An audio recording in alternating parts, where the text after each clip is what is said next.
like it. You want a podcast like it? Podcast like it's 1999. Podcast like it. Just podcast like it. Podcast like it's 1999. Podcast like it. You want a podcast like it's 1999. Hello and welcome to Podcast Like It's 1999, the podcast where we talk about the films of 1999 from under an umbrella here in 2021. I'm one of your hosts, Kenny Neibart. And I'm Phil Iskov. And with us again, Carrie Wittmer. Thank you for coming back, Carrie, to talk about this film. Thank you for having me. Well, I reached out to Carrie. When I reached out to Carrie, I sent her the list of movies, and this was on there. And Carrie, you said this is one of your favorite books, if I'm not mistaken. Yeah. I have not read the book. I don't know if Kenny, you've read the book. No, of course not. I didn't want to make any assumptions. So I guess first of all, why do you love the book? Second of all, how do you feel about the adaptation of it? Oh, I'm really bummed you guys haven't read it. It's so good. I love the book because, no it's one Graham has asked Greene, me that correct? in a long time. It's a Graham Greene. Yeah. So first of all, Graham Greene is probably my favorite fiction writer. I would say I think that he's kind of like the British F. Scott Fitzgerald, I would say. Okay. So it's very similar style and very similar themes and characters like that. And I think it's my favorite novel because a lot of things that I was reminded when I was watching the movie, I think the religious themes, like the conflict with God, is really interesting because at the time I read it, I was younger. I was in college and I was like, it was the first time I was away from home. So I was just like realizing that like religion was just not something that mattered to me. So it really struck me. For our listeners, just to give a little bit of backstory, Carrie was raised in a somewhat religious or very religious household. Very Catholic, yeah. So that I imagine colors your perspective of this film. Absolutely. And I think I also just like, even though I didn't realize it the first time I read it when I was younger, I think I really like that the end of the affair kind of explores more vulnerability in male characters. And I also think it's a very well written female character. Yeah, I mean, it's an interesting. So I saw this film in '99. I saw it in the theater. I remember quite liking it. I remember that it was, an Oscar baity movie, came out in early December, and was and continue to be a big fan of Julianne Moore. And we will do our top 5 Julianne Moore movies at the end of the podcast. But I remember quite liking it, and then I remember it was pretty much disregarded. It was a movie that was kind of, for reasons that I'm sure we'll get into, it didn't really hit. And I think there's a couple reasons as to why. But watching it this time, I was really hit with just how kind of anti-religion it is. I mean, literally the end of this movie is the main character basically telling God to go fuck himself. Yeah. Like, it's kind of crazy. Kinda. Like, I don't know how anti-religious it is. I mean, the main character is a piece of shit, and there's a miracle performed at the end of the movie.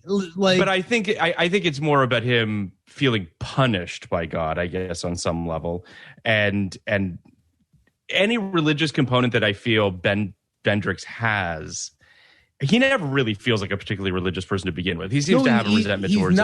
He's not. But my point is that it's not necessarily an a-religious or anti-religious text. That's true.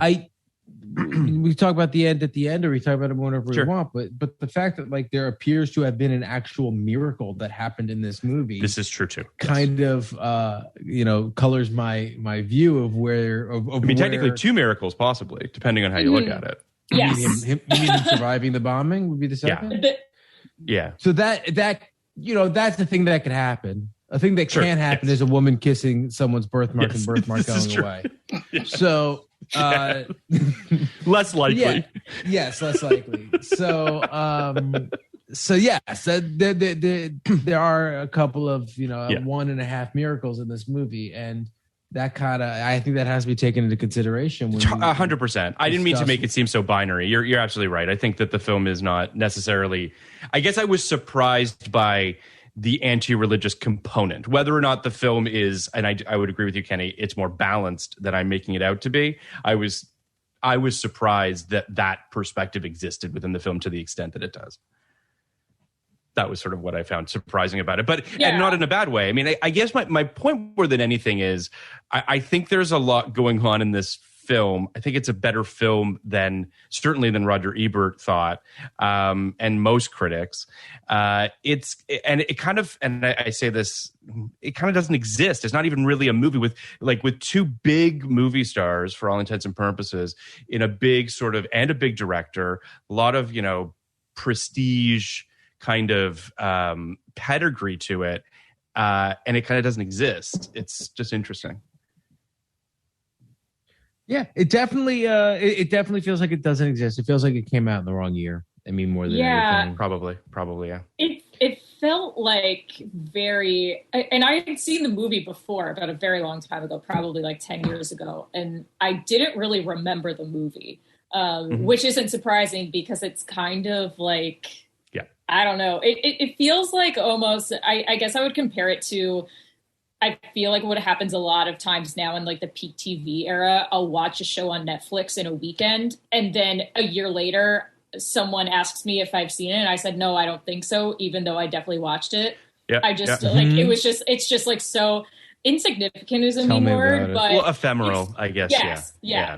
That's a better, bigger word that I wouldn't have come up with in my break. But yeah, it's just like, oh, like I guess this exists. And it's it's interesting because I had the same feeling watching it this time as I did when I was watching it in 99, which is sitting in the theater, liking the movie. Then the movie's done and the movie kind of evaporates. Yes. And it's which is, I guess you got to hold it against the film that it doesn't have a lasting power and stay with you. But it also is a positive that when I'm sitting and watching it, I'm enjoying it. So it's kind of odd. It's kind of in its own way, Kenny, unlike anything, or at least from a viewing perspective that I've had thus far, it feels like. Like we've watched many films, Kenny, that I'm sure we don't remember, that are just gone. Most. But I would also say that those films also I didn't particularly enjoy when I was watching them. Yeah, sure. I think I enjoyed this maybe a little less than you, but I wouldn't say I didn't like it. I definitely I don't know. We've done movies that have kind of gone in one ear and the out the other ear a lot quicker than this one. I think that it's interesting. It's Neil Jordan. It's our second Neil Jordan film. The other film he did, I have literally no memory of. It was In Dreams, right? It was In Dreams, and that movie. I'm surprised you don't remember that movie because that movie's got some arresting was weird in it. Robert Downey Jr. is in it as a crazy person. Lots of apples. There's lots of orchards. Oh.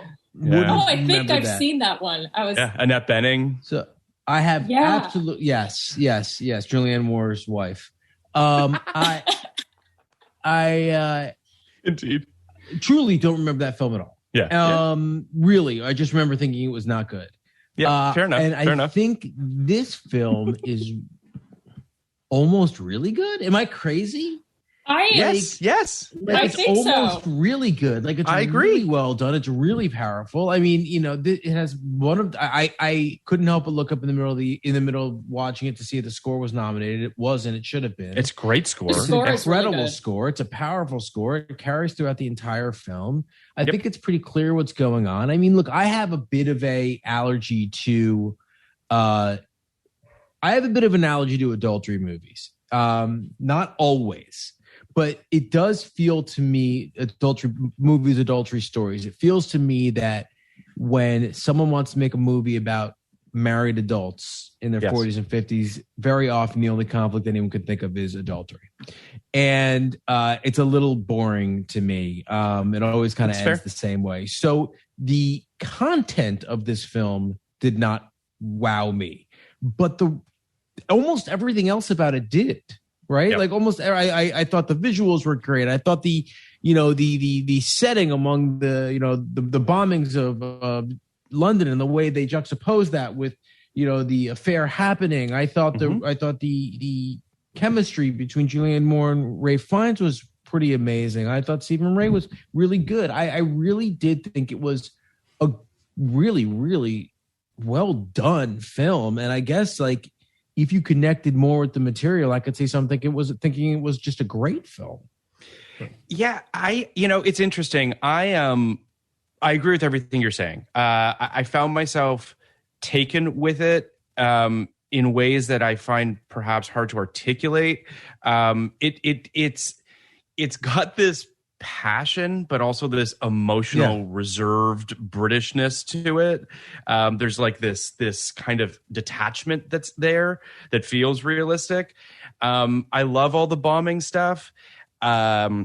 Especially that bombs on this podcast. Yeah, who doesn't love bombs? But also just like there's things in it that shouldn't work and kind of don't work at times, but then do work. Like I think about the sex scene with the bombing and just thinking like this is deeply melodramatic and this should not work, and yet somehow it's kind of working. Like it's doing a bunch of stuff that surprised me. I think it needs to be said that I think one of the reasons this film didn't connect as well as The English Patient. I love The English Patient, but I do feel like, and apparently Kristen Scott Thomas was almost cast in this, which would have been insane. Like, I don't know what, like, just because, like, why would you want to bring on all that baggage? No. But also just like, there is, it's based on a lauded piece of literature.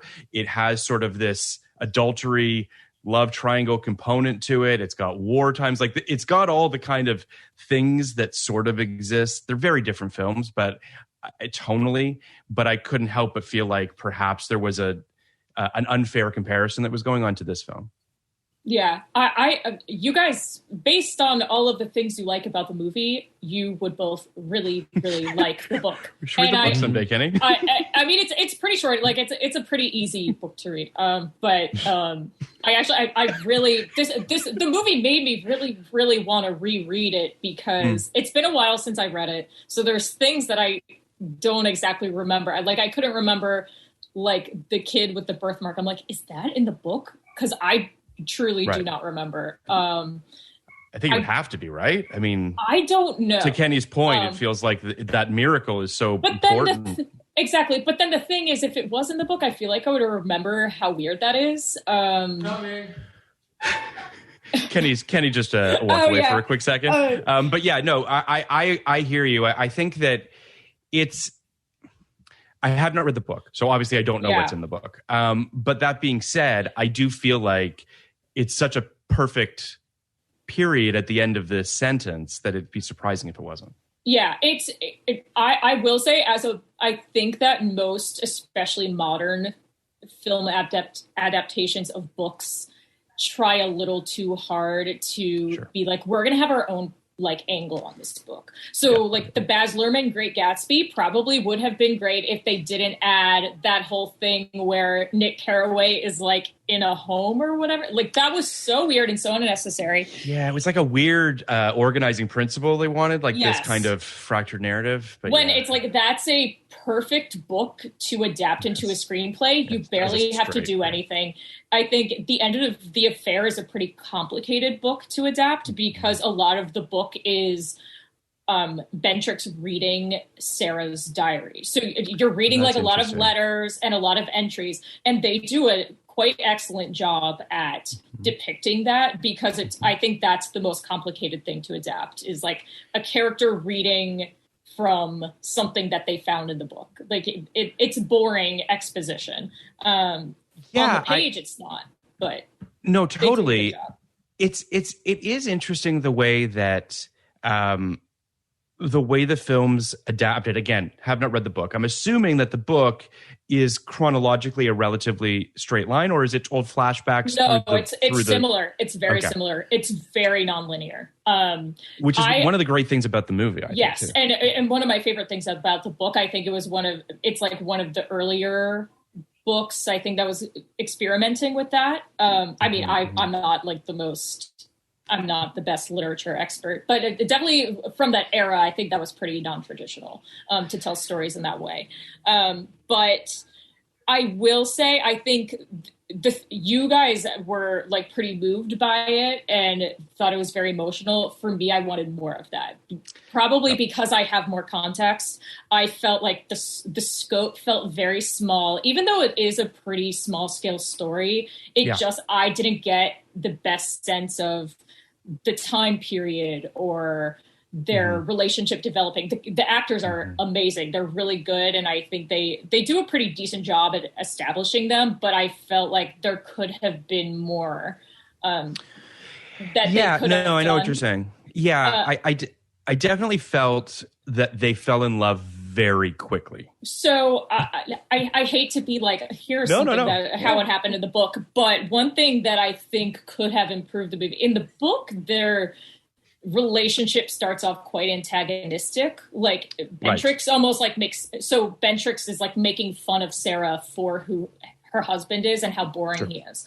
And so it lasts for a little bit, and he basically just, it's almost like that rom-com trope where they hate each other and the guy's like so awful to her, but then they fall in love. Whatever, which I kind of needed a little bit of, because it did feel like they fall in love very quick. Like it's a very passionate thing very quickly.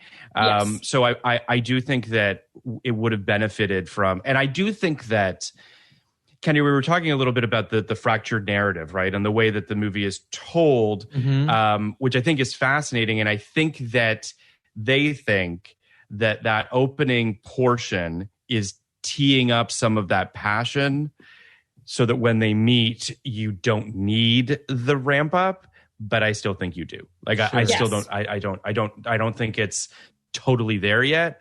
But once it gets there, I bought it. You know what I mean? A little deeper into it, but the jumping around was kind of fascinating. It made me think of the show, The Affair, and the way that that's about like different perspectives on a love affair. And when the movie shifts perspectives at that seismic moment of the bombing, where you see Sarah's perspective after Bendrix's perspective, I think that's all really cool stuff. Like, I think this movie is a lot bolder than I think people think it is. Like, it's I totally agree with you. You know what I mean? I totally agree with you. I think, I mean, it's not, there is like some shared DNA with The Affair, but this was less about unreliable narrators. Yes. And more about, different POVs, which is perfectly valid and an important way to tell the story. It also kind of answered the question I had the first half, which is, why was Julianne Moore a lead actor in this film when she appears to just be the dilemma? But I think they answer that question by the end. Yeah. Phil, did this feel like Moulin Rouge stole some major aspects of this idea? Yeah, that was another one that I thought of for sure. The writer starting it on the typewriter, typing about and ending on the typewriter. It is the typewriter tease. The woman dying of consumption. Yeah. And also just and Ewan's character at the end, Christian's character, sort of, with his fist to the sky, cursing God and fate and taking away his love. Yeah, no, absolutely. I did that. That's a very apt connection. If this movie had some more pop songs, I think I might have loved it. I was thinking about the other thing that really hit me. You mentioned, Kenny, the opening. The photography in this film is stunning. Yes. It is. All of the close-up photography makes it feel claustrophobic. It makes you feel really pulled into. It made me think actually of The Insider as well, which does this, of like cameras very close to people's faces, really getting into their conversations, into their headspace. I remember being really taken with the photography back in the day, and now I think like this film. I don't know if it was nominated for Best Cinematography. My assumption is that it wasn't, but beautifully, this movie, I guess, is deceptively simple, is I guess really maybe the best way to think about it. And I think that it's a lot more challenging than you would expect it to be. I want to read the synopsis very quickly for our listeners who have not seen it. In the years following World War II, writer Maurice Bendrix, played by Ray Fiennes, has an unexpected run-in with Henry Miles, played by Stephen Ray, and his wife Sarah, played by Julianne Moore, with whom he once shared a passionate love affair. Henry, who never knew, confides in Maurice that he suspects Sarah of adultery, leading to the hiring of a detective, played by Ian Hart, to follow her. As Sarah never explained why she called off their affair, Maurice follows the investigation closely, his feelings for her reawakened. The end of the affair opened in limited release on December 2nd, 1999, and then was released wide on January 21st, 2000. It would go on to make $10.8 million on a $23 million budget. It got 67% on Rotten Tomatoes from critics and 74% from audiences. I'm just going to read a brief clip from Roger Ebert's 2.5-star review where he says, the film, on the other hand, is as hangdog as Stephen Ray's face in the first scene. It's the story of characters who desperately require more lightness and folly. One can be grim in the confessional, but yet be permitted a skip in the step on leaving the church. The characters seem too glum. We see release but miss joy. Sarah and Maurice meet for energetic sex, but their conversation doesn't suggest the kind of idealism required by a great love. For a novelist, Maurice is surprisingly pedestrian in his speech. We have to hear him telling Sarah of his jealousy of her shoes because they take you away from me. Not impossible dialogue. We are reminded of Prince Charles's fantasies involving feminine hygiene products, but we expect... Not all of us. but we expect better from a novelist. First of all, the shout out to Prince Charles, speaking of wanting to be Camilla's tampons, I think is what he is referring to. What? Yeah, that was a thing in their conversations. My apologies for being crass, but that's what he said, and that's what he's referring to. So I'm just putting it out there. I'm so embarrassed for him. 40 years later. I would be embarrassed for Prince Charles too in this situation. No, that's so sad. Yeah. Embarrassed for Prince Charles for many reasons, but this... Yeah, that's it. So that's what Ebert's referring to for people that don't know. How did you know that, Phil? Was that in The Crown? No, it was in a... No, it wasn't. That's why I don't know about it. It was not in The Crown. Do you know the podcast You Don't Know, or I can't remember the name of it. Anyway, there was a podcast that did a very in-depth, like 6-part miniseries on Diana that I listened to. You're wrong about? You're wrong about, that's what it is. And it was amazing. Everyone should listen to it. Yeah. And they go into explicit detail as to the conversations between Prince Charles. I don't think I need to listen to it anymore. I think you just gave away the ending. But all that being said, Ebert's review seems unnecessarily harsh. I don't think that this film is lacking in poeticism. Let's figure out what it was about this moment that lent itself to that kind of review, because we see this a lot on the podcast, I think, where some things hit 1999 a lot differently than they hit 2021. And I think some of that is because in the 90s, while there's this indie revolution going on, and while there are these, quirky things like that we love, B.J. Malkovich and Election, like kind of towing the line between comedy and drama and all these other things that, these big budget Jurassic Park epics, there were also a lot of costume. This is really costume drama, but a lot of period, a lot of period drama with literary bona fides. Mm-hmm. And this feels like, and they would all kind of follow the exact same rollout. They would be dropped in December. They would almost always get a Best Actress nomination, and that's it, or maybe Best Costume nomination. They would always make about $10 to $30 million, and they would almost always be forgotten. And some of them are really kind of, bad, and some of them win Best Picture, like English Patient. But I do feel like there was some fatigue at this point when it comes to a film like this. Watching it in 2021, this feels kind of fresh to me.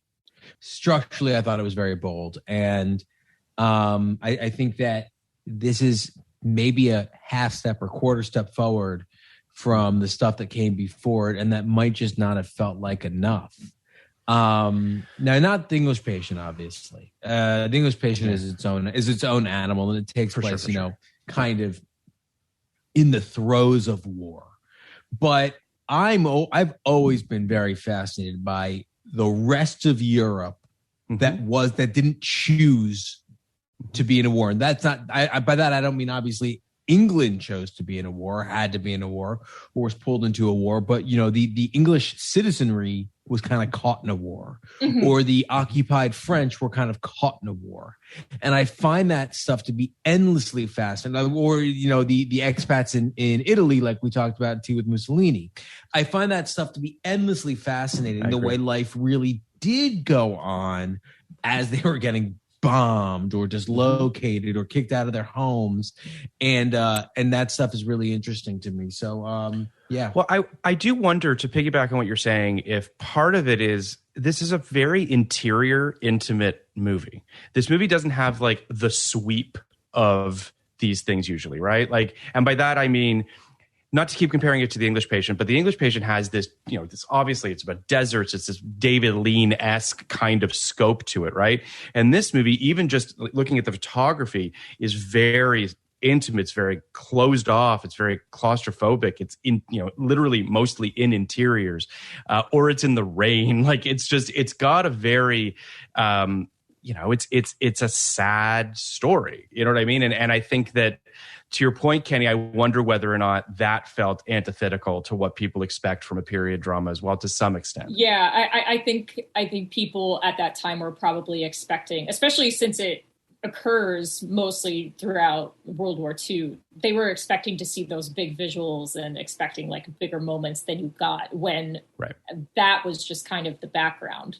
I was going to say, it kind of almost reminds me of Greta Gerwig's Little Women, and like with the nonlinear structure. Sure. And it's very mostly interiors, very intimate. And it's the kind of story that could almost like kind of take place at any time. It just has those different elements that are there, but they're not, especially like when I think of the 1994 Little Women, which is also amazing. It's not as modern. It's more about this was the time period, and they emphasize that. And then Greta Gerwig is just like, they're all in these costumes, but this is a modern story. And I think the End of the Affair is very similar to that. It's like, we're just going to tell this story that could happen at any time, but it's based on the book, so we're going to do it here.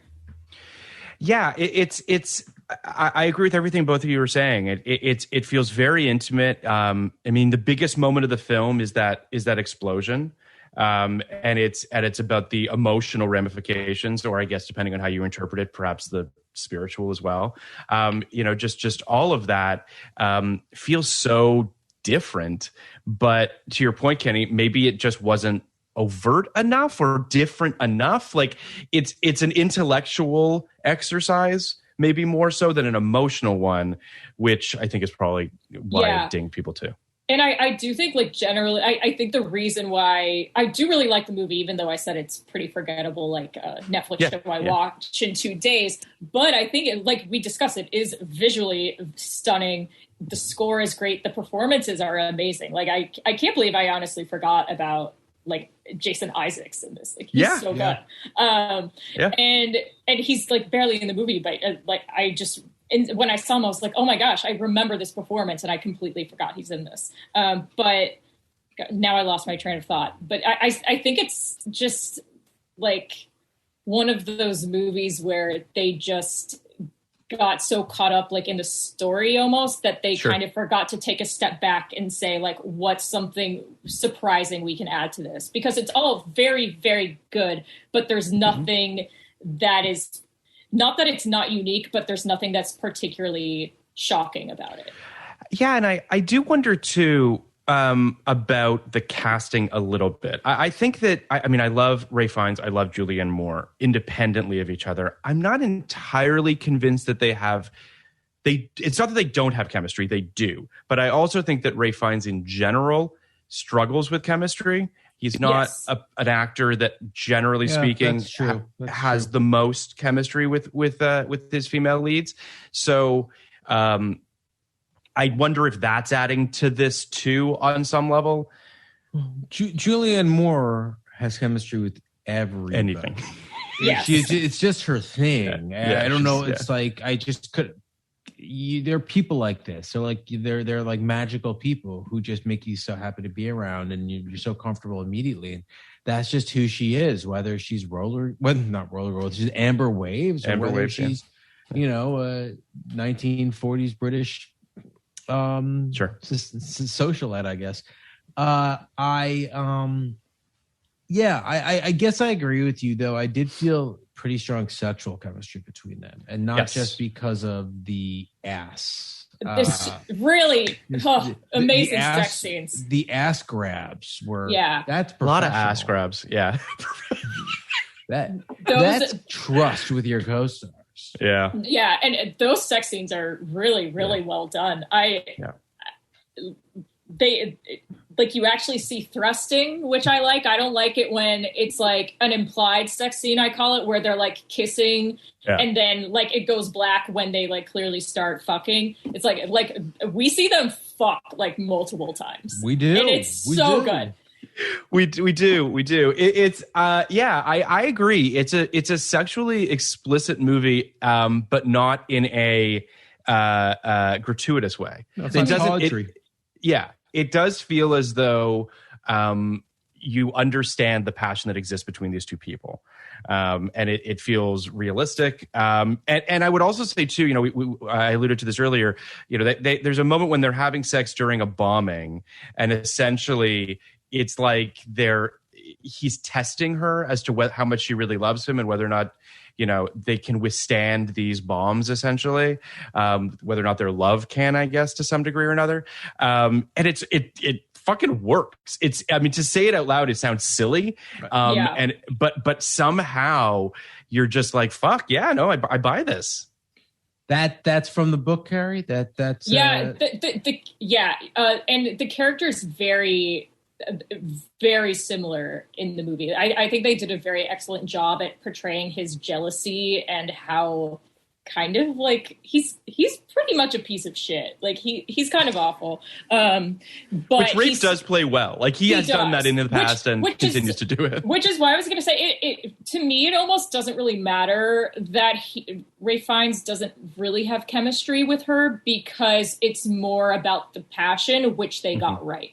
And even in the book, the relationship they are in love, but it's more about Sarah's sexual satisfaction, as it is in the movie too. But I think the book, most books capture those like things about the characters better than the film adaptation can, but they do a good enough job that you guys got the same sense that I do from the book of the characters. So yeah, it's really pretty impressive how.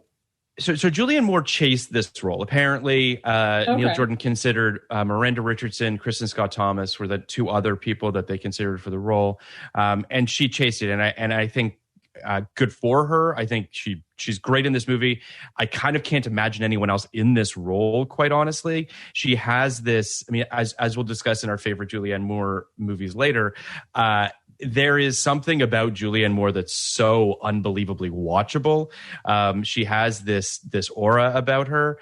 And even if at times I'm not totally sure I buy her accent 100% at times, and we discussed this a little bit, Kenny, in An Ideal Husband, where she also pops up as a British. I mean, you know, I'm far less precious this way than the other way. I mean, Americans going Brit, like it all sounds fine to me. Brits going American, you better get it fucking right, or I will punch you into the Atlantic Ocean.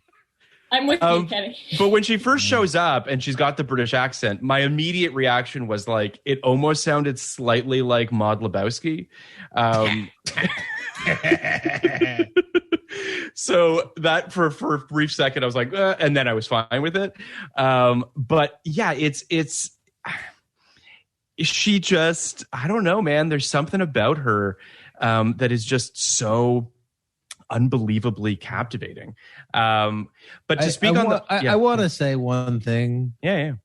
She is so fucking pretty. Like, she's gorgeous. Like, she is so. I don't think people appreciate just how fucking pretty she is. She's so unusual and gorgeous, and there's like no one like her. I mean, it really is like. I find her like somewhat breathtaking in a way that you don't even find most gorgeous people or most gorgeous actors and actresses. that it really it to me it does really inform this role too. For sure. There's also a right. chameleon component to it as well, Kenny, in the sense that like her look in this film with these big giant curls that they and the sort of the obviously the costumes and what have you, but then you think about the chameleon-esque way that she's able to sort of, you know, like I just said, she can play Maud Lebowski, she can play Amber Waves, and then she can play this.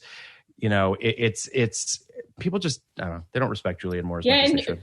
I agree. And Julianne Moore, there isn't really a comp for her. Like, I can't think of another actress from another era who she is like, and I don't think there will ever be another actress that is like her in the future.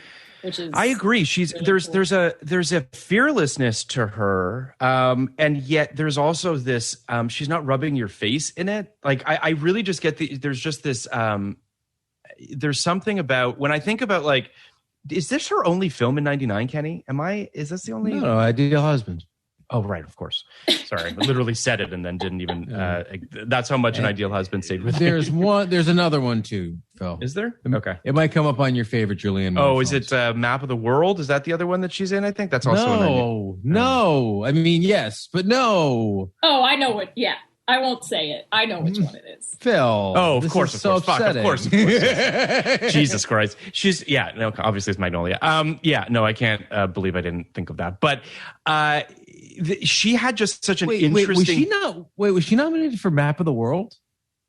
Or was she nominated for this? I thought she was nominated for this. She was nominated for this. Yeah. She was nominated for this. So was Sigourney nominated for Map? She was in 4 movies this year. Was Sigourney nominated for Map of the World? I don't think Map of the World was nominated for anything. Oh, Globes maybe. Globes, anything's possible, but not Oscars. Possible. All right.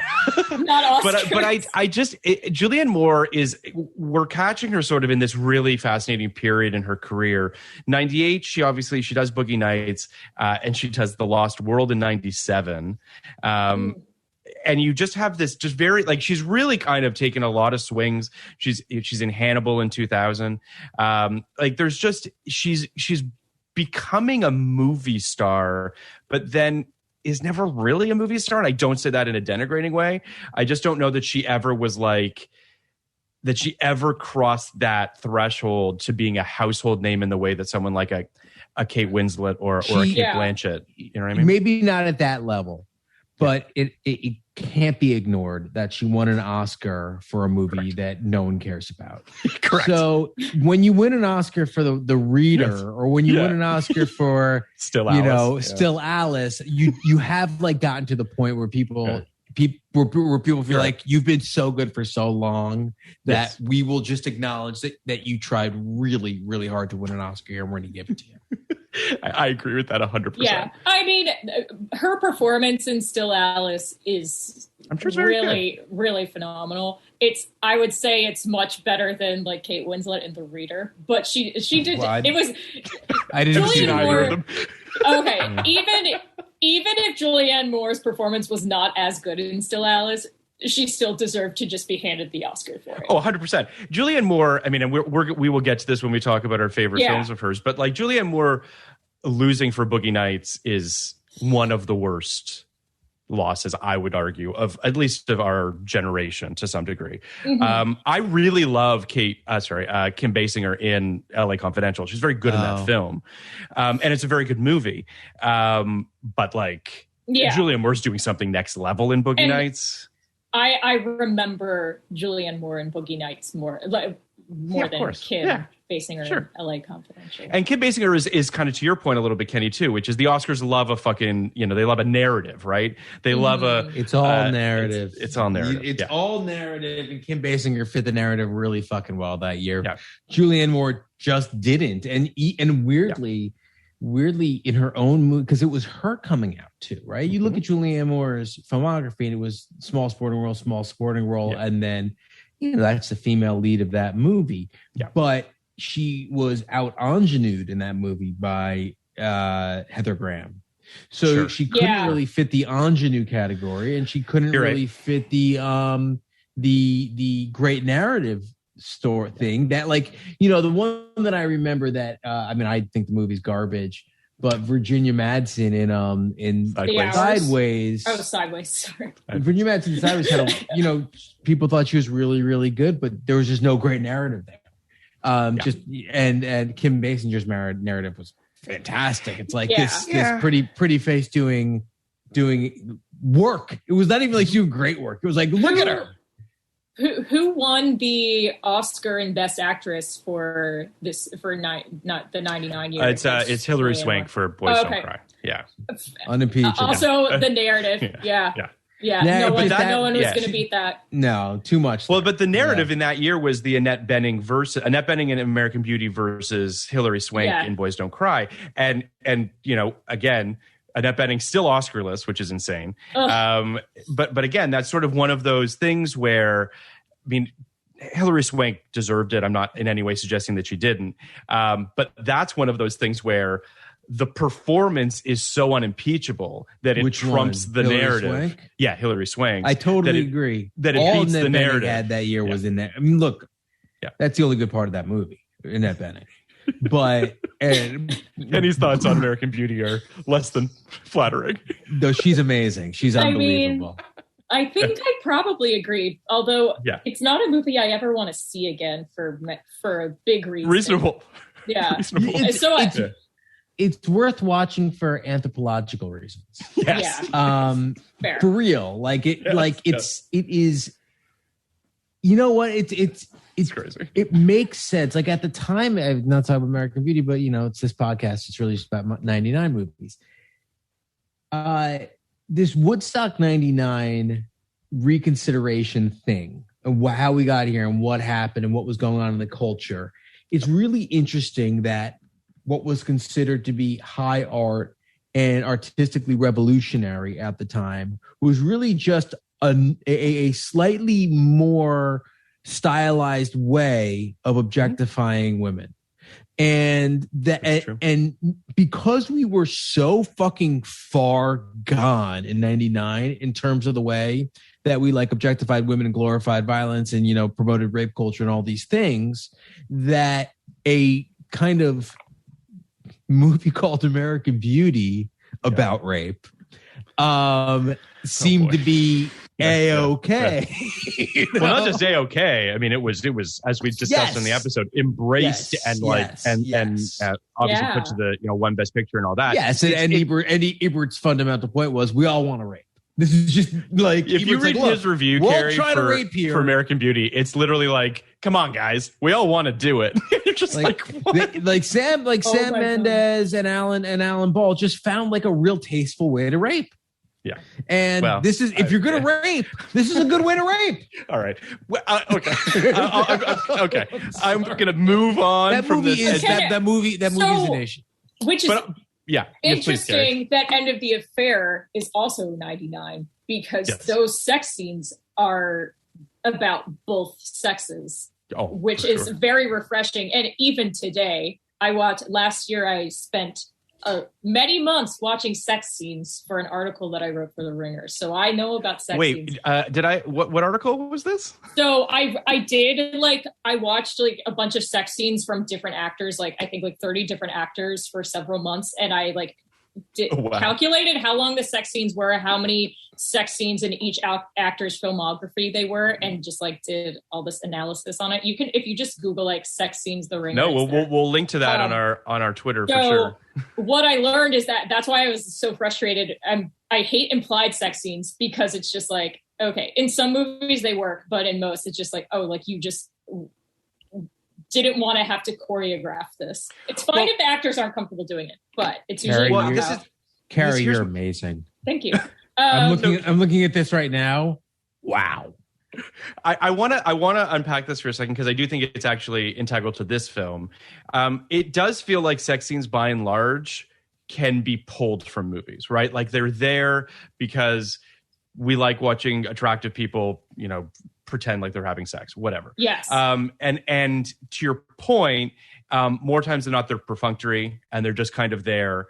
And those are the ones that we tend to cut away from. Yes. These sex scenes are integral to the story, right?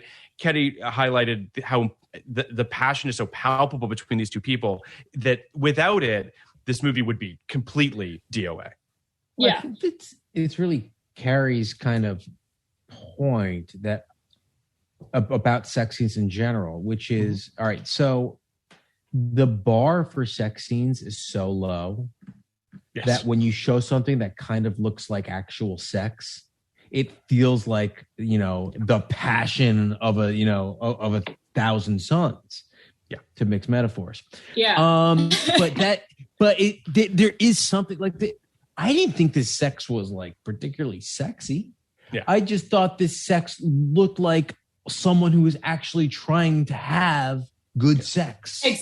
Exactly. And hate to say in the book again, but in the book, the first time they have sex is like really, really awkward and uncomfortable. It's like, and they capture that pretty well, but it's not as passionate or as sexy as it is in the movie. But the first time they have sex is like really strange, which is normal. And I think they do a good job making it as realistic as sex is in real life, which most other movies don't. Here's the big issue with sex in movies, and Carrie, this is obviously your domain. Thank you. But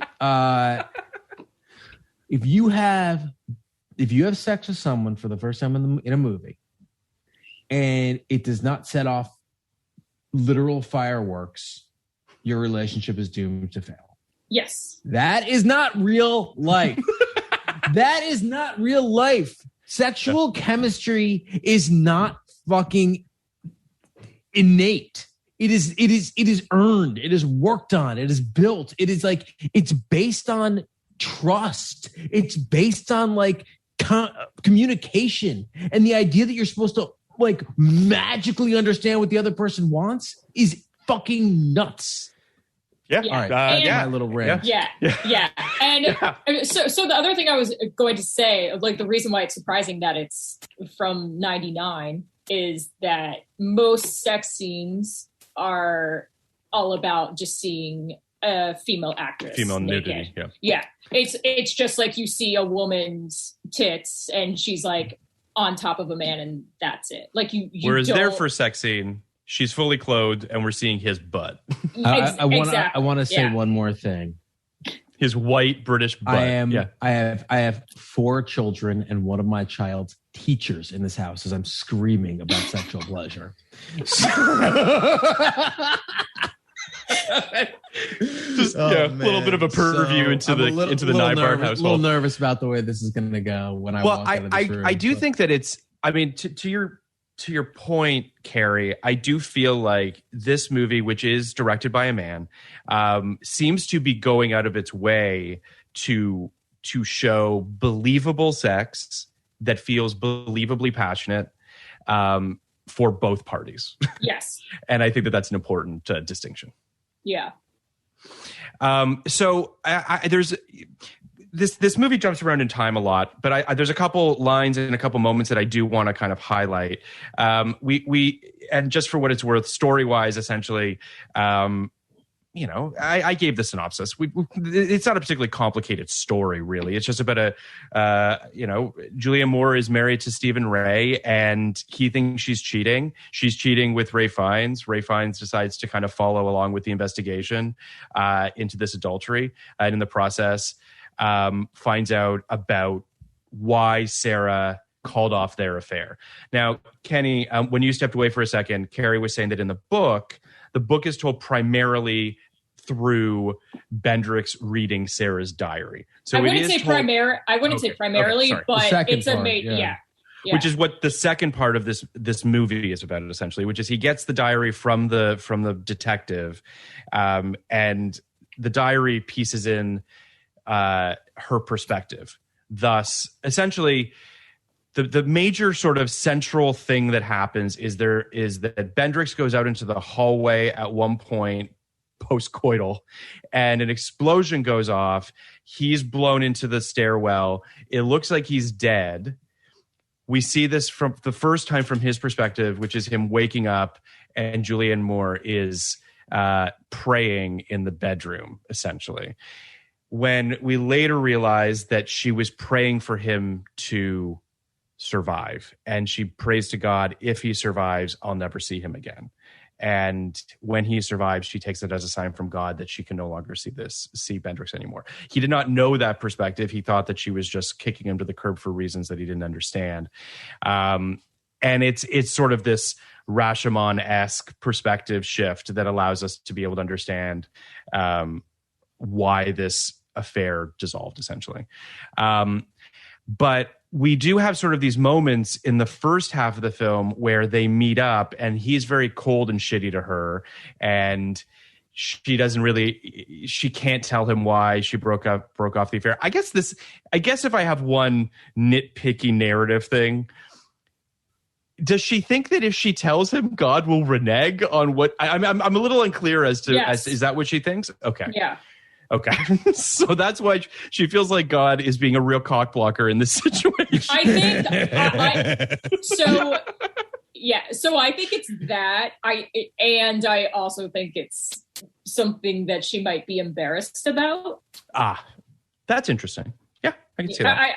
I think Julianne Moore kind of plays it more the latter. Like it's kind of an embarrassing thing to admit to someone that it's like, oh well, I can't see you because of God. Yeah, no, I mean, if someone said that to me, I'd be, well, you'd be like, yeah, but you'd also be like, all right, great, like see you later, like see ya, fine, see you never. Yeah, I do love. There's a line that Bendrix says to Sarah. She says, "Is he writing a book? Is he writing a book about them?" And he said, "A book takes a year to write. It's too hard work for revenge," which is a great line. And I would concur. I think at a certain point you run out of, you're like, fuck it. It's like it's not worth it. It's true. I love the kiss in the rain under his coat. Your veins. Yeah, I love that moment. This movie does, and again, it's not to belabor the point, but it doesn't hit these things as hard as I think people want it hit. Do you know what I mean? Like the romanticism. Like what I love about that moment. Essentially, Bendrix remembers a pop flash, essentially, of them kissing in the rain under his coat. And it's a beautiful, tender, loving moment, but it's not made to be gigantic. And I think that that's why this film didn't hit with people. It's moments like that. Yeah, and a lot of those big moments are very fleeting, and I think that they're meant to be. It's like when Bendrix reveals the affair to Henry, Henry's not like, he doesn't punch him or anything. It's just kind of like, okay. And then they're like kind of friends, and then they like basically nurse her to death together, and they're like roommates. It's kind of funny. Yes. So I think people might have, they want, when the adultery is revealed, they want this like big emotional fight or catharsis. Yeah. And you don't get that at all. You get actually a lot of peace and harmony.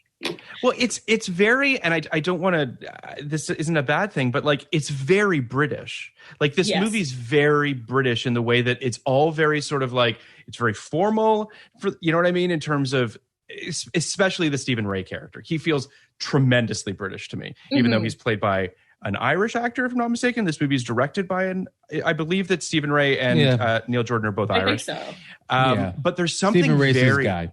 Yeah, Stephen Ray is very much this guy. I think he did like 9 movies with him or something like that. But that's sort of, and to what you just described, Carrie, of like literally Stephen Ray seeks them out, and to take Ray Fiennes aside and be like, so FYI, she's dying, and I'm not here to like put a cramp in your affair, but like you've really only got a couple months. Why don't you move in and we can become friends and nurse her through this? It's a very sort of it's very sort of stuck up in a perfectly kind of British way. Yeah, and I say that Graham Greene is British F. Scott Fitzgerald because it is so British, and it's like pretty similar stories to Fitzgerald, but they're so British. Like there's it's so British, and I don't know if you like read about this, but the end of the affair was inspired by Graham Greene's affair, that he had an affair, and it's inspired by that. And his home in London, I think, or somewhere in the UK, was hit during the Blitz. So that's, I don't know if he was fucking his lady while that happened. But It's right, Graham. But You got yours, Graham. Yeah. Right. I want to just highlight for a quick second. Lady. And Graham Greene's wife was probably a lady. Probably. That was Probably appropriate. Yeah. I want to go back to the bombing just for a quick second, the explosion, because first of all, it's so fucking well done. The explosion, it's like it's essentially awesome. This like wind that blows through the apartment essentially before the explosion even goes off. So there's like this almost like a calm before the storm, if you will. The explosion is incredibly well done. We see it from a couple angles, as I mentioned earlier. But the shot of Bendrix waking up in the stairwell, it's so beautifully monochromatic. It's just ash all over him. And then, they have this tremendous scene, which we see a couple times, obviously, of Sarah saying, basically, Bendrix kind of deduces that Sarah's disappointed that he survived this explosion. And he's just like, what the fuck? Like, why are you disappointed? And she says to him, love doesn't end just because we don't see each other, which again is this beautifully sweeping notion, but is done in such a grounded way that, again, this is why I feel like this movie just didn't connect with people on an emotional level. But she says that to him. It's a great fucking scene. The idea of two people professing their love to each other in a bombed out apartment, covered in ash and blood, is just that's fucking great shit. I don't know. Yeah. I love it. If this movie came out 6 or 7 years earlier, I think it would have been viewed very differently by critics and by the American public, or by the I guess the global public. It is a really good movie. It's less impactful in the wake of English Patient. I'd also throw Sense and Sensibility in that. Sure. I think that the Little Woman adaptation from 94, it does sometimes feel like we've done it already. We're here, and so I feel like this suffers the same kind of fate, right? So it's also it's I tweeted the poster for it the other day. And it's a beautiful poster. I think it's a really beautiful poster, but it's also a poster of just like two people under an umbrella with just sheets of rain coming down, like, which is very emblematic of the film. But again, like, it's gloomy, right? Like it does have this grim gloom, but I kind of dig that about it. I don't know. I think that's one of the things that I feel like makes it stand out. But I can understand why it didn't for people. But yeah. So then basically Bendrix, then he chases Sarah around for a bunch, which kind of felt a little bit like, dude, take a hint, but whatever. He eventually does convince her to they go away together. That's when Henry comes and tells them that she's dying, and we have this. We have him inviting Bendrix to come and live with them while Sarah is dying. We then get sort of the of course. Yes. Will, did you see the note? I'm assuming that Kenny just sent? I can't help myself. It's like, I have a problem. I mean, we'll pull out this whole thing, but I'm not. Well, but you could just pull out that one line. It went so well. And that's great.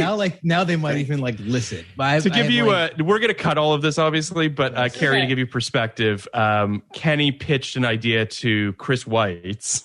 And since Chris Weitz directed The Golden Compass, he's decided that he doesn't necessarily want to shit on his film, which is a reasonable thing. Yeah. We also were not very kind to American Pie, so we asked that to be pulled down temporarily. And I don't know what we're going to do about that, but it's pulled. But I guess we can. I don't know. We're going to re-record the whole thing.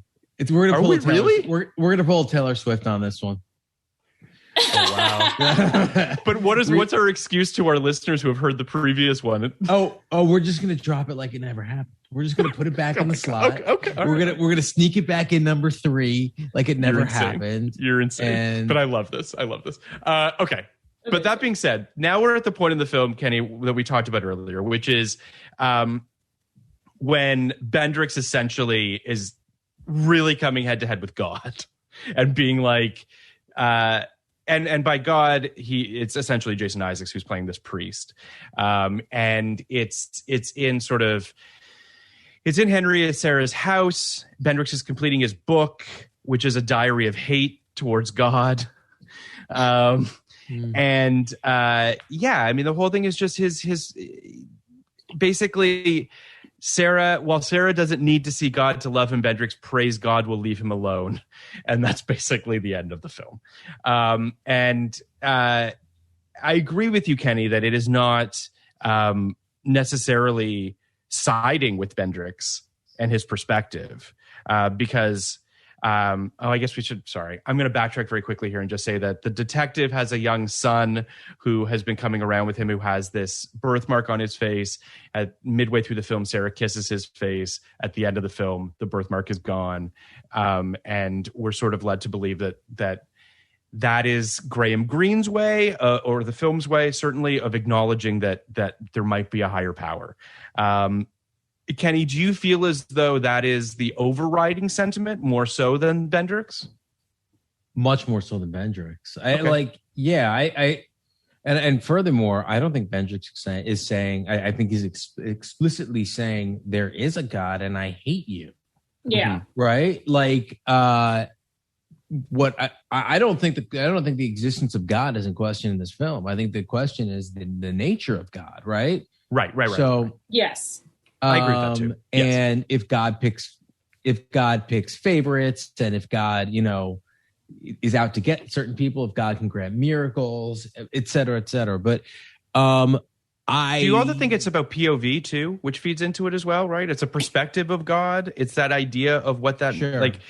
This does feel like a very sort of like, two very different POVs. So, I will say the stuff with the birthmark really took me out of it. Like the idea that Julianne Moore, it didn't need it at all, and that the idea was not that she was in some way angelic or some way connected to God.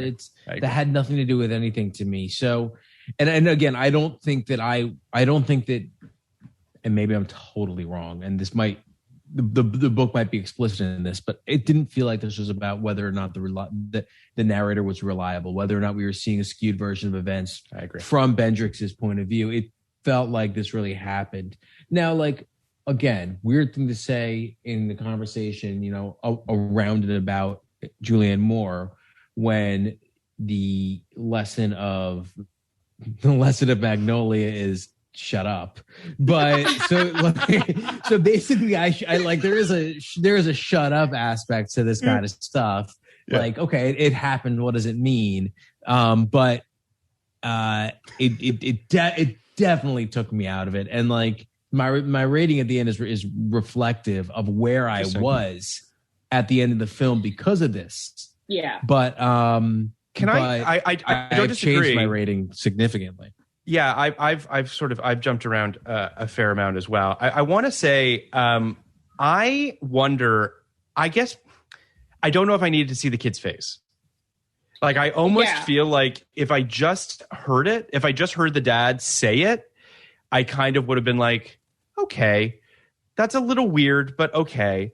But showing it and kind of really putting a spotlight on it with this slow turn and this music swelling, and like, to your point, Kenny, it makes it too big a deal when it could have been played a little bit more subtle and still had the same effect. Or you just see one side of the kid's face that doesn't have the birth. That's interesting. Yeah. No, I agree.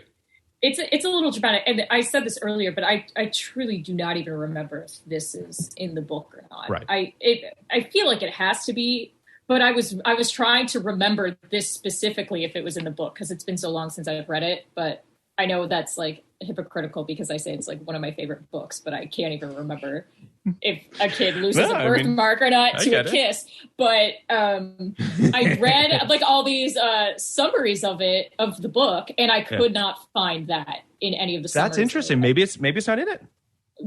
But I need to now order the book and read it and find out and let you guys know.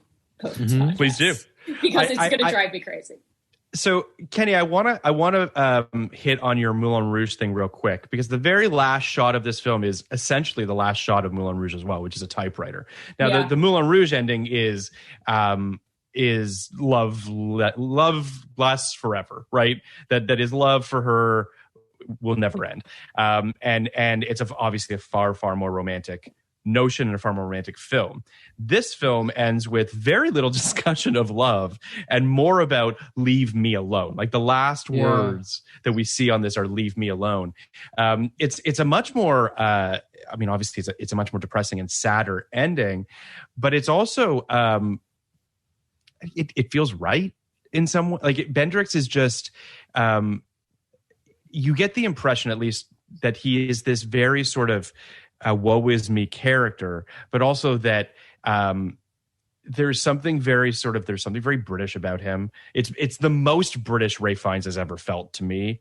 The way he walks, the way he carries himself, his clothes are very bland. Like there's just something, you know what I'm saying? His big ass trench coat. Yeah. Big ass trench coat. All of it just feels like this guy who just great trench. So like the end of the film being just like leave me alone, I don't know, really hit home for me. It worked. Yeah. Why don't we rate this? Because I want to talk Julianne more. I saw this film in 99, as I mentioned. I quite liked it. I probably would have given it a 75 back in 99. I thought it was good. I quite liked it. And I was surprised that no one seemed to care about it. Before the podcast, I would say I actually went down a little bit. I went down to a 70 because I was sort of like, there was some stuff that you know, I liked it quite a bit, but was also like, maybe I didn't like it as much as I thought I did. Now I'm up to an 80.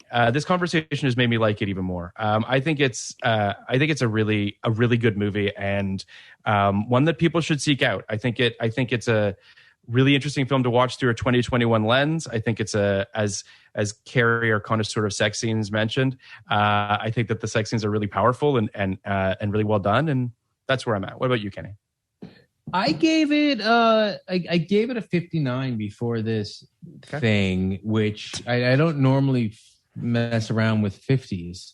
There's something about 50. It's something about 51 to 59 that feels a little bit like kissing your sister, right? But I don't agree. As someone who does mess around with the 50s, as you say, you do. You love the 50s. But I feel like that it's very fence-sitting to me, or whatever it is. I'm going, Phil. It all sounds much more judgmental than it needs to. Okay. I'm not being judgmental with this. It just is. There's something about being in the 50s that always just felt like. Hey, you want to know what it really is for me, Phil?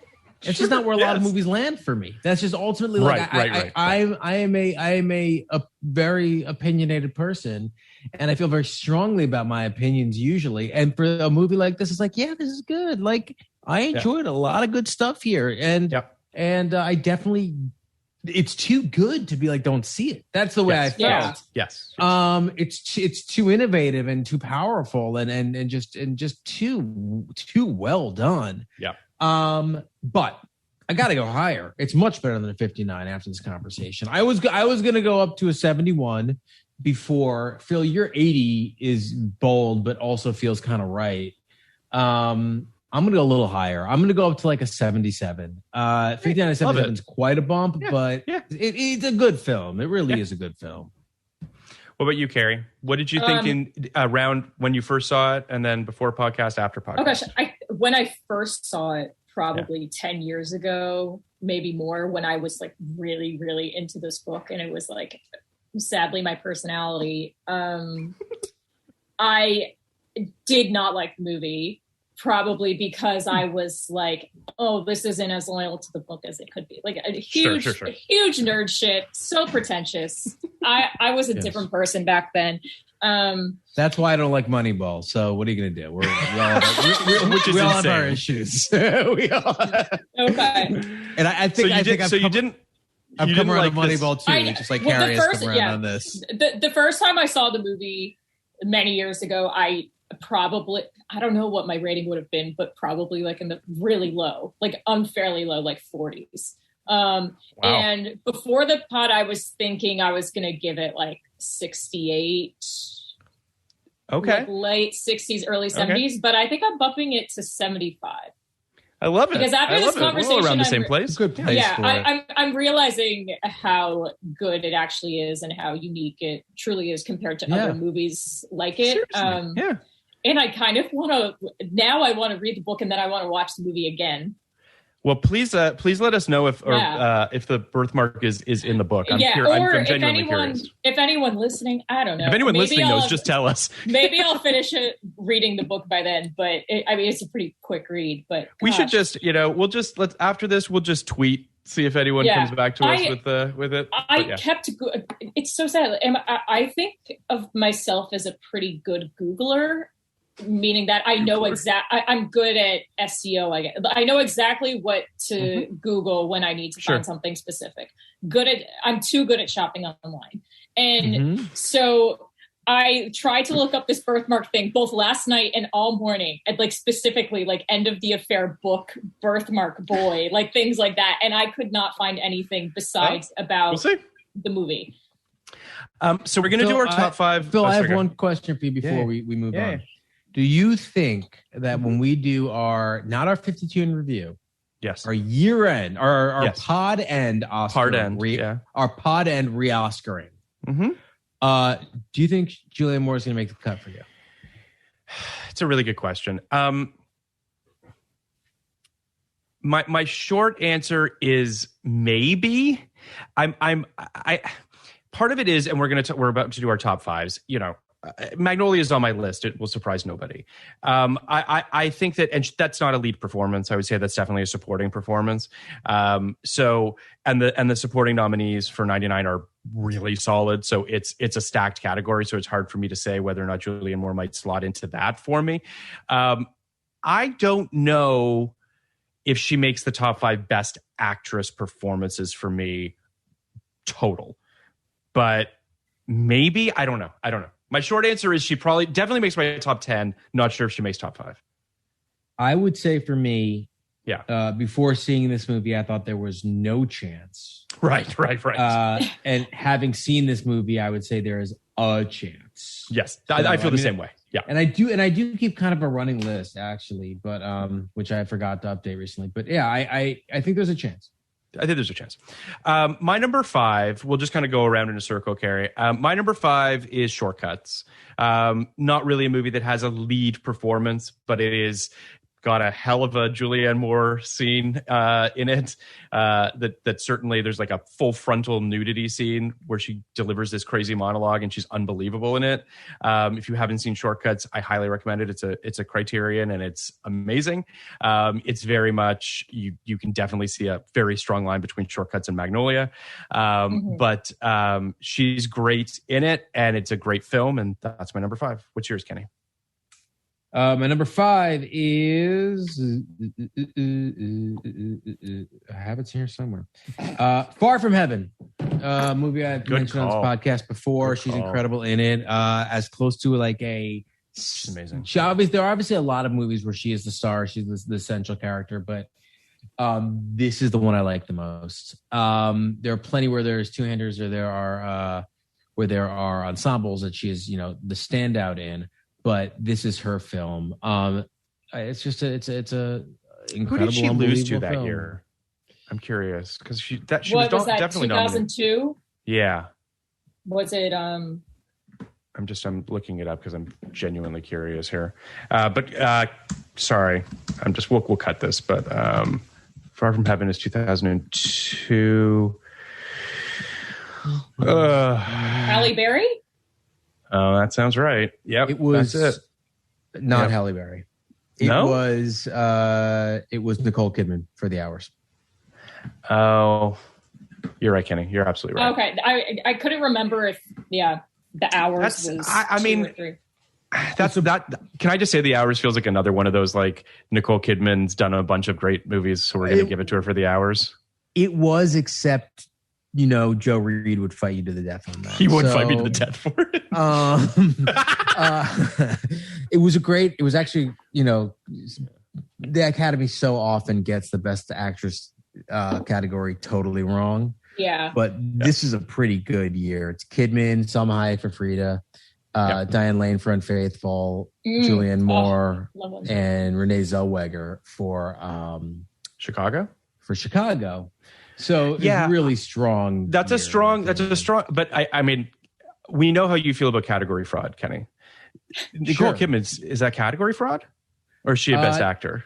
Well, I've never seen that movie. So really, I think it's category 4. I think it's category. She's only in it for like 11 minutes. Yeah. She's just like I She's think barely only in it for 11 minutes. It's like maybe 15 minutes or she just plays the most significant historical figure in the movie, and she wore the fake nose. She is the catalyst, and she is the thing that narratively brings the film together. But she's not the protagonist. She's not the protagonist of the film. That's how. Well, all right. So as you know, and I should watch this movie, but as you know, that's really what it comes down to me. It comes down to for me: are they the protagonist or not? It's that simple. And in general, it's almost impossible to be the protagonist without a majority of the screen time. I agree. The most amount of screen time. Yeah. But it's possible, right? Dual protagonist movies certainly exist. I think this is one. I think we just watched one. I think, Ralph Fiennes and Julianne Moore are both protagonists of this film. So totally. Yes, that sounds like category 4. Sounds like I will have to do your research further. Carrie, what's your number 5? I just changed mine after this discussion. I changed it to The End of the Affair. I did have a very weird choice. My list is pretty weird. The one I just bumped was I'm Not There, which she is in. Oh, wow. The Bob Dylan movie. Mm-hmm. I saw she was in it, but I didn't really remember where. She plays like a Joan Baez type character. Oh, Joan Baez? And she's, not Baez, sorry. And she's like sitting, I just remember the visuals so strongly, which is why I had it on. I haven't seen the movie in a long time, so couldn't tell you the specific details, but I just remember her like sitting in this patterned chair, like holding a cat. And it's just like the thing I remember the most about the movie, besides Cate Blanchett as Bob Dylan. Yeah, sure. So when I was going through Julianne Moore's filmography, I was like, this is one of the movies I associate her with, even though her role is so small in it, which is why I wanted to put it on, because I feel like that's my favorite thing about her. But I'm choosing The End of the Affair because it's a performance I didn't think about at all after the first time I saw it. But now I think it's going to be a performance I think about a lot, and a performance I associate her with. Yeah, she's fantastic in it. My number 4 is Children of Men. Mm-hmm. I think she's amazing in this film. I also think it's one of those performances where a character, spoiler, dies relatively early in the film. Like a lead character dies and you feel their resonance after they've left the screen. The scene that they have with the ping pong ball with that oneer inside the car is not just a technical feat in itself, but what she's doing, the chemistry she has, the history that she feels like she has with Clive Owen is so palpable. And she's fucking awesome in that movie. It's a great movie. It's a phenomenal movie. But that's my number 4. What's yours, Kenny? I thought about putting that on the list, but I couldn't. Like, I've seen that movie maybe a couple times. Hasn't been a long time, and I couldn't remember what she brought to it. Mm-hmm. Interestingly enough, I watched The Fugitive within the last 3 months. She's in it for about 5 minutes, and the movie's incredible. But the mere fact that she's in the movie means it can't get on the list. Is not the reason enough to put it on the list. She's great in her 2 scenes, though. I debated putting The Fugitive on mine. She's so good in it, but and there's so few people who actually have any real like she's like the 4th lead, because it's like Harrison Ford, but whatever. So I didn't do that. I did. I'm gonna put The Big Lebowski at 4. Wow. I'm going to put The Big Lebowski at 4 instead of what I had. Okay. I is this a swap? Did you just flip 4, 3, and 4? With what was in 3, yes. Yeah, okay. So I'm going to put The Big Lebowski at 4. She's amazing in it, obviously. I remember seeing it in the theaters after her little breakout, being like, wait, this woman can do anything. I love her in the film. I love what she brings to that film. I love that film, but I don't think when you think about that movie, you think about her performance. I think you think of the 3 guys. I think you think of the Jesus. I think you think of there's so many to think of. Philip Seymour Hoffman. I think of Tara Reid. I think of I think of Sam. Which Sam is it? No, the other Sam one. Elliott. Sam Elliott. His mustache. I don't really think of Julianne Moore that much in that film. That being said, look, it's an amazing film. She's amazing in it. But I think there are other ones that need to be highlighted. Okay. Including the one I swapped it with. Carrie, what's your number 4? My 4 is The Kids Are All Right. Great movie. Great movie. She's great in it. Yeah. She is. I rewatched it recently, and she, like we were talking earlier about how she has chemistry with everyone. She has chemistry with Annette Bening and Mark Ruffalo. Incredible chemistry. Also a good sex scene in that movie because it's very realistic sex, because it's very awkward and very weird. And I remember the first time seeing it, watching that sex scene, I was so uncomfortable. And I was just like realizing in real time, like you can actually make a sex scene that actually feels like real sex. Like it doesn't have to be movie sex. It doesn't have to be romantic, even though it is Mark Ruffalo and Julianne Moore, 2 of the hottest people probably working at that time and today. It still is like, I don't want to watch this. This is really weird. And I think that's a testament to their performances and her in general as a performer. So yeah, I mean, I love The Kids Are All Right. I rewatched it relatively recently, and that movie didn't get enough love. And by that I mean awards love. It feels like it got a lot of another Annette Bening performance that she. Yeah, it's a great movie. My number 3 is The Big Lebowski. Unlike you, Kenny, I do really associate her with this film, but I would also say too that. I just love that apparently the Coen brothers, she showed up on set with this accent. Like they didn't tell her to do an accent. She just showed up with this accent. And it just makes, I just love this.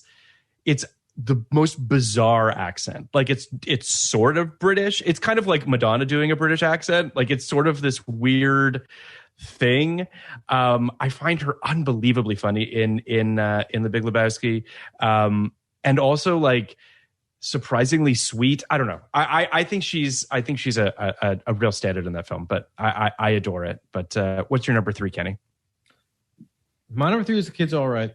That's what I swapped it with. Gary made all the arguments that I would have made for why. I just really love her in this film, and I love the movie. It was, to me, as a young jerk, it was the first an Edward Furlong, a young punk. Yeah, a young punk like Furlong.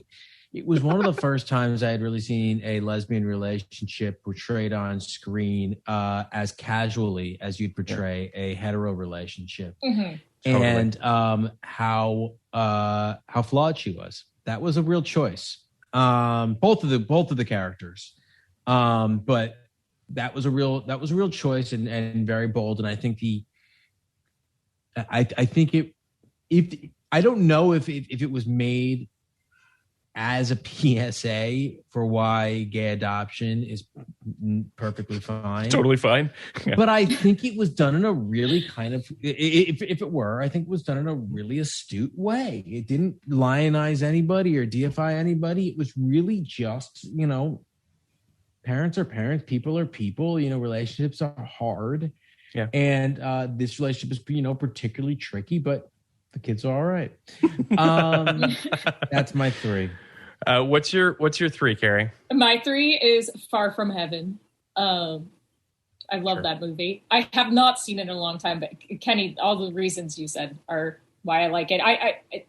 She's Phil, you said earlier, she's like a chameleon. She can fit in any time period, and she fits both the 40s and the 50s so well, and she feels like completely different people in both movies. I just think it's rare that an actress can do so many different eras, and it's Far From Heaven's great. I guess I also really like Todd Haynes. I had a big Todd Haynes phase when I was a teenager. A lot of these movies are movies that I liked when I was a teenager, so including my next ones. You bring up Todd Haynes, and I think it's worth highlighting him for a second, because I do feel like he's one of those filmmakers that he struggles to get his films made, just in terms of the fact that he's really an artist and an auteur who's trying to sort of make things that aren't as cathartic perhaps as people would want them to be. They're very art piecey. I mean, Far From Heaven is very much this sort of metatextual commentary on Douglas Sirk and all the various things that are existing within a filmography of a filmmaker that not a lot of people know. Looking at Velvet Goldmine, looking at I'm Not There. I mean, he's looking at all these different ways of sort of deconstructing artists and what they're doing and how they're doing it. Superstar. Oh, yeah, Superstar. Exactly. And I think he's and thinking about his support of Kelly Reichardt, he produced Certain Women, and he's a phenomenal filmmaker and a lover of the art form. And I think that his filmography already is phenomenal, but I think we're going to look back on this filmmaker in particular and feel like we didn't know what we had when we had it.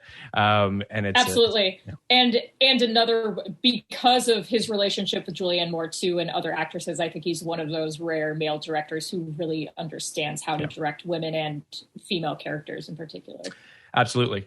My number 2 is Magnolia. It will surprise nobody that what my number 2 and 1 are, but there's a really great piece that Hunter Harris wrote for Vulture a few months ago about the scene in Magnolia in the pharmacy where Julianne Moore is having just a full-on fucking meltdown, and reasonably so. It's definitely the scene that she's remembered for in the film.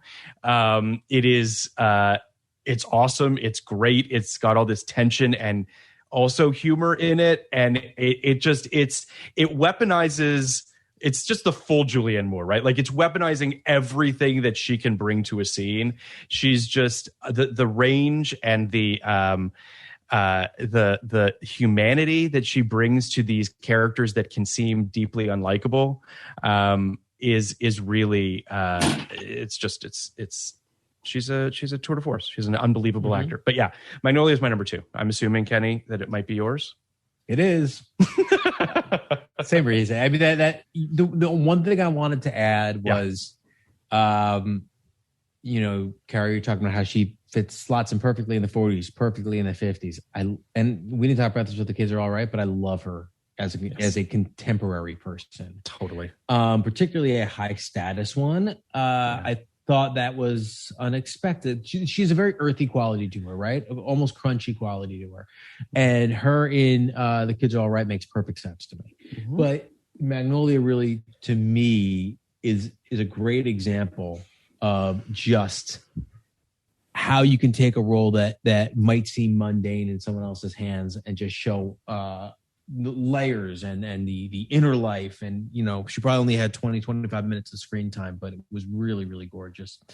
So that's my number 2. I just to very quickly piggyback on that, I'll just say that I've read a lot of interviews with Julianne Moore talking about Magnolia in particular and how it was a hard film for her to do. It was a hard role for her to do. It's a very sort of it's a character that is putting herself through some, the real ringer. I mean, she attempts suicide at the end of the film, and like it's just, she has a lot to do. And you said this too, Kenny.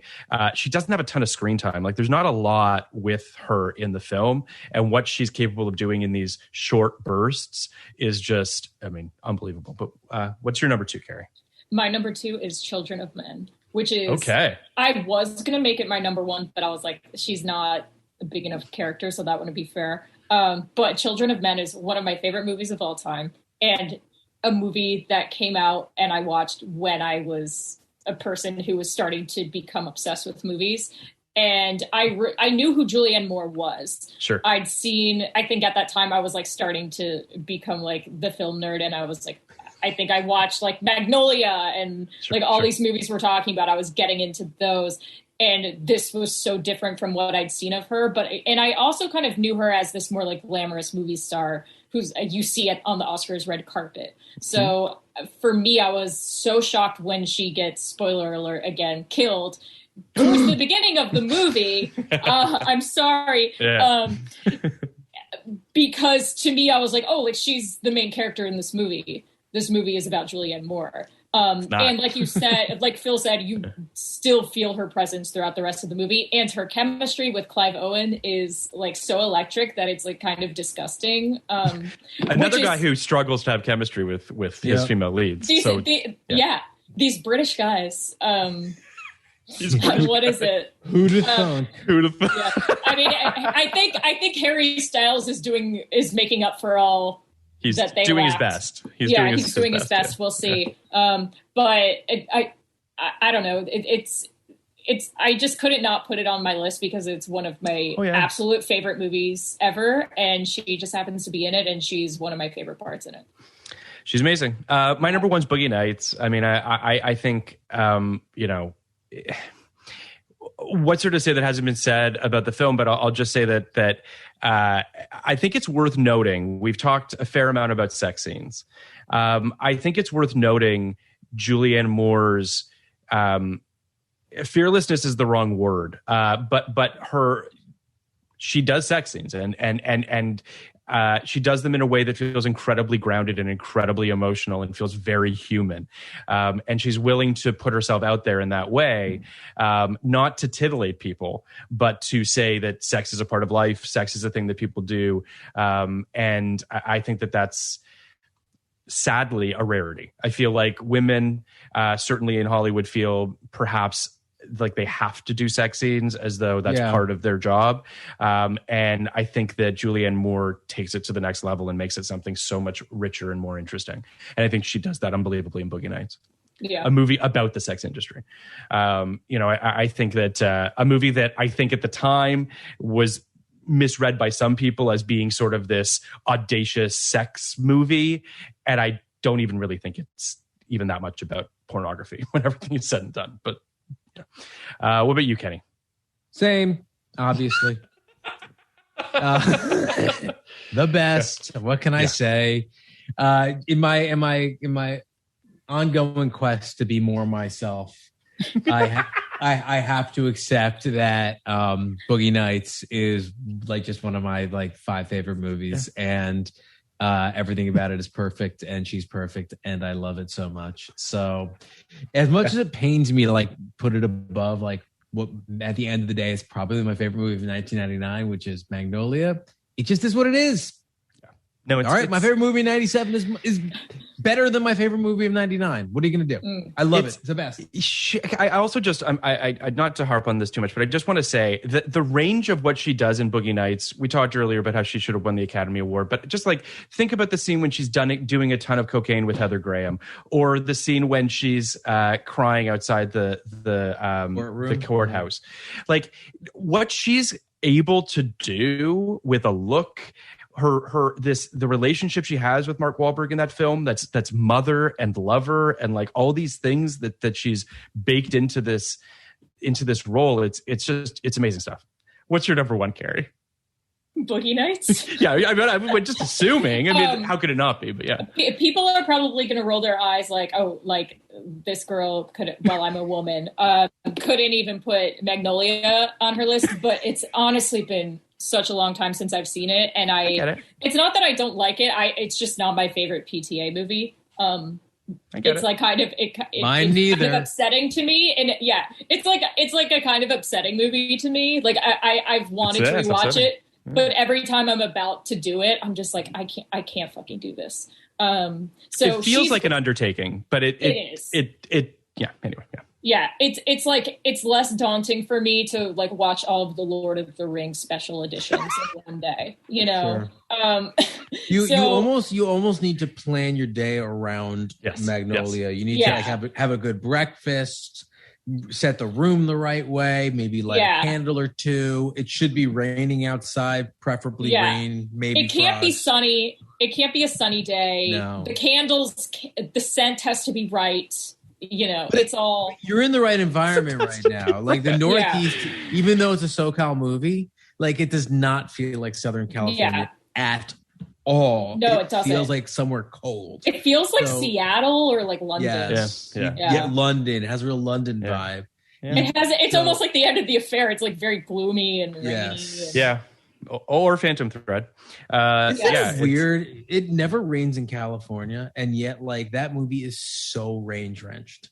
Yeah, it's the best. I love that it. movie's so stupid. I haven't thought about that. I quit. Makes no sense. So I think, like, Phil, you kind of touched on this with Julianne Moore and Boogie Nights, but I think she's so good at kind of controlling her sexuality in this movie and in a lot of her other roles, including The End of the Affair. Like, all these movies, she has such a command of herself and her characters. And we're talking about all these movies, and she just she's so good at capturing these people with very complicated relationships with people. It's because she's so charming, and her chemistry, she has chemistry with everyone because she's such a magnetic person, and she can just give you in just a scene or just in a moment, like, history with a character that you've only known for a few minutes or a few seconds. It's just, I can't think of anyone else who really has this unique gift. No, I absolutely agree. And I think it's also just worth saying, too, that, you know, I've watched her in, you know, interviews on late night shows and what have you. And she just seems so affable as well. I mean, I don't know her as a person, obviously. And we all know that, you know, she's an actor. I mean, maybe she's just acting that way on these shows. But she just seems like a real person. I mean, I follow her on Instagram and what have you. And she just seems like a genuine person. She seems to you know, and I think that's part of it too. I don't get a lot of bullshit from her. I mean, even when she's in movies that I might not necessarily like, I always find her really compelling. And even like I watched Don John relatively recently because they did an episode of Blake Check, and I was like, I'll watch this. She's good in it. That movie's bonkers, but like she's very good in it, and she's bringing a very real, lived-in person to a film that doesn't have many of them. So. Yeah, or even isn't she's like the president in the Hunger Games? I believe that's true. And even that, and that's a really weird role for her, but because it's like so it's the opposite of what you think of her doing. It's this very harsh and kind of horrible person. So the Hunger Games was a Magnolia reunion and a Boogie Nights reunion for Philip Seymour Hoffman and her. Interesting. Oh yeah. Oh my God, I forgot. Oh my God. Yeah. He's like Blue Dark, whatever. Last fucking movie. Yeah, it's really sad. I mean, both of them are really good in I think they're in the last two movies, which are like, I don't really remember them. They're like, I don't remember. Okay. You don't have to. But their scenes are so good together. And she's good, but she just has this, I hate to say fire in her because she's a redhead, and that's like, you know, I don't know if that's offensive, but it's just a little too easy. Come on. Yeah, it's too easy. She's just like, I don't know. Like, I feel like a boomer would say she's a firecracker, and that would be... A boomer would definitely say that. Real firecracker, that Julianne Moore. Yeah, and a testament to the boomer who would say that. Like, that's correct. Yes. They're the generation that created capitalism for a reason, you know? Yeah. They know what they're doing. Yeah. Carrie, thank you so much for coming on and talking about End of the Affair with us. It's always a pleasure. And we hope that you'll come back for something else in the future. I will. There's other things and things we've seen, things we haven't seen, and television to talk about and all that. But as always, a pleasure. Thank you so much for being here. And you'll get to see another angle of my apartment. Can't wait. Yeah. Can't wait to it. New angle every time. Thank you, guys. Bye. Like it. You want a podcast like it? 1999.